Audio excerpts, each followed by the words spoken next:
Megan Hicks of I Run Far. I'm with David Sinclair. It's a couple days before the 2025 Transvulcania Ultramarathon. Here we are, two Americans finding ourselves in the middle of the ocean on an island. Yeah, it's pretty incredible. Like it was a little unreal to like fly in the other afternoon and be like, there's just this island, like, or a couple islands that you can see like rising up out of the ocean, and yeah, never been anywhere like this before. Rising up out of the ocean in like these perfect volcanic forms, right? Like textbook volcanoes. Yeah, it's beautiful. I studied geology in college, so You did? pretty cool to see this place. Yeah, so you can interpret it for us geologically. Young volcanic islands rising many thousands of feet above the ocean floor. Yeah. Yeah. Definitely. But we are here for running. I think the last time I Run Far saw you race in person was your like longest race to date. That was the 2022 Canyons 100K, and then now we're back to kind of a long race for you again, right?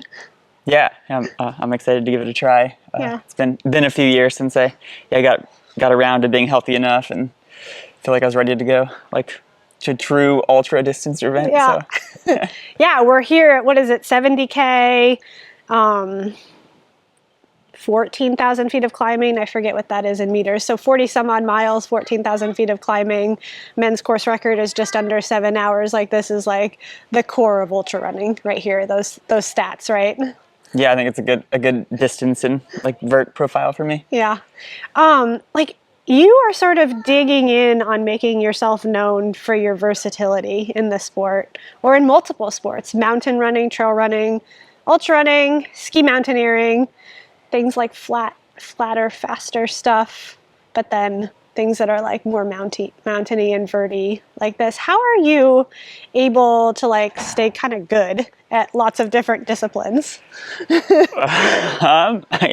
I have no idea. Okay.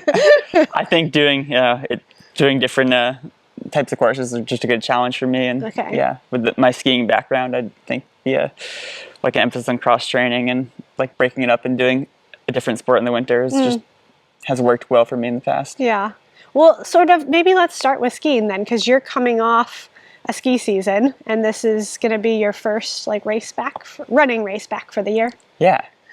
What was that transition like? Yeah, it's kind of remains to be seen how it's gone. I had a long ski season, went pretty well, raced a bunch of the ski mountaineering World Cup. So I spent the majority of the winter actually over in Europe, and then I kind of didn't know what to expect after like lots of racing and travel all winter. But I got home and I started to feel really good like right away running. I made sure to run like 2 or 3 times throughout most of the winter, and then had a good like really good like intense 10-day block of training, and then felt like a little beat up right at the end of that. So been laying pretty low and taking it easy, and yeah, hoping that the body's ready to go on Saturday. A quick training block, like train hard and then taper hard.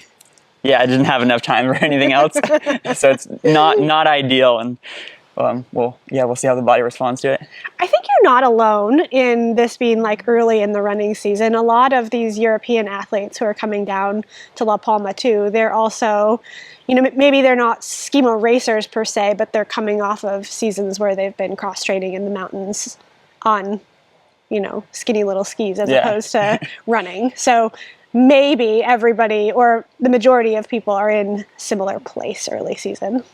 Yeah, that's a good part of what I chose this race for was looking at the course profile and saying it's really climbing heavy, and then a lot of the descent comes late in the race. So I thought just good fitness and good climbing legs would hopefully be enough to have a pretty good performance here.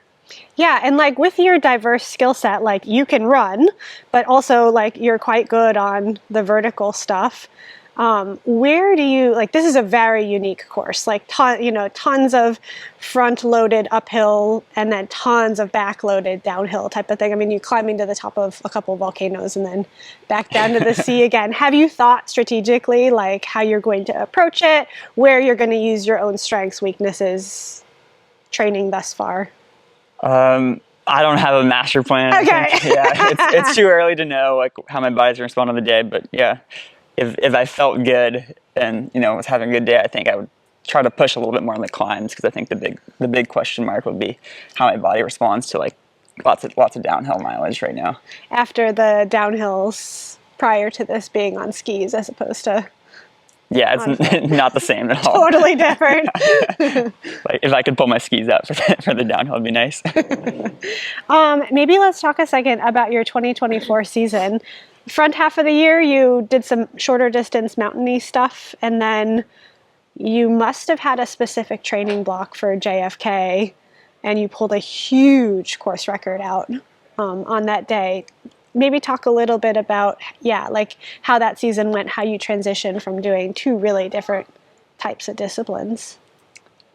Yeah, just the focus through the summer was I did like prepped up. Broken Arrow was my first big race and had a really good training block. I was living in Tahoe, so it's really easy to train for, and like totally nailed that race, and then was able to recover pretty well and build again and like crushed it again at Speedgoat. So like, and like pretty quick turnaround too, just a couple weeks, right? 3-4 weeks. Yeah, it's like a month or so. So maybe a little over a month, but yeah, that went pretty well. And then then we moved back to Vermont, and like I was pretty beat up and the moving and everything. So I had like just kind of had a terrible August into September, and ended up having to take like pretty much 2 weeks off with a little injury. And from there, I decided to sign up for JFK as and I'd run marathons pretty fast in the past, or at least decently fast.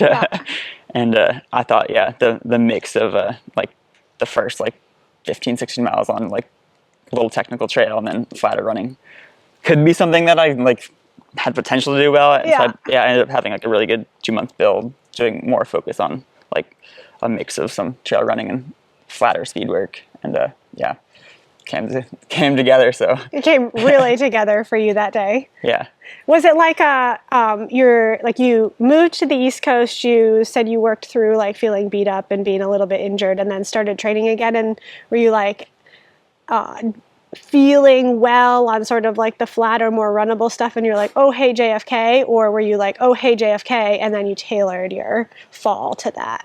I kind of just I was looking at a race to try to do in the fall, and it was like after not feeling good in August and stuff, I was like, that's far enough away that like I can have time to reset. Okay. And yeah, just like I'd been doing the steeper mountain running all summer, and it just seemed like a good change of pace and would be something that would like be easy to train for.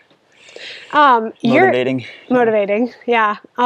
You're pretty familiar with like sort of the Euro ski mountaineering like racing scene, coming to Europe, going to some mountain town, staying a couple days, doing a race, moving to the next spot. So like doing that for running, even though like, I mean, we're technically still in the Eurozone. Right. So it's like familiar but different territory for you, right? Coming here.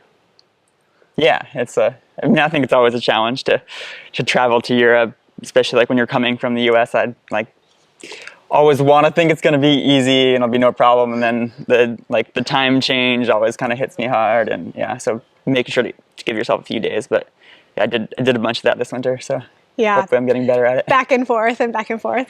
I did two trips to Europe, and then like a 2-week block at home. So trying to minimize the amount of transatlantic travel. Yeah. Well, best of luck to you representing America, Team USA, being one of the couple fast USA dudes on the starting line this weekend. Best of luck to you. Thanks. Yeah. Thanks for having me. It's great to be here and looking forward to the race. Awesome.